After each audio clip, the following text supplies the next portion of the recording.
तफसीर ज़ाहिदी में एक रिवायत लिखी है दैलमी के हवाले से, फरमाया कि एक इंसान की मौत का वक्त जब आता है और फरिश्ता उसकी रूह कब्ज करने के लिए जब आता है और वहां या तो मरने वाला खुद यासीन पढ़ रहा है या कोई वहां बैठा हुआ यासीन पढ़ रहा है,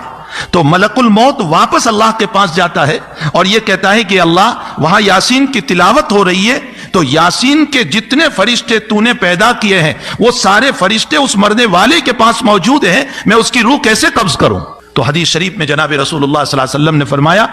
अल्लाह जन्नत का दारोगा का नाम रिजवान है, रिजवान को अल्लाह भेजता है उस मरने वाले के पास और उसको जन्नत के नज़ाइर बताता है कि ये तेरे लिए तैयार है, ये बाग है, ये मकान है, ये चीजें अल्लाह ने तैयार कर रखी, और आखिर में वो जुमला कहता है अल्लाह तेरा मुंतजिर है, चल जल्दी तू। जब ये जुमला कहा जाता है कि अल्लाह तेरे इंतजार में है, वो अपनी रूह छोड़ देता है। यासीन शरीफ की बरकत है।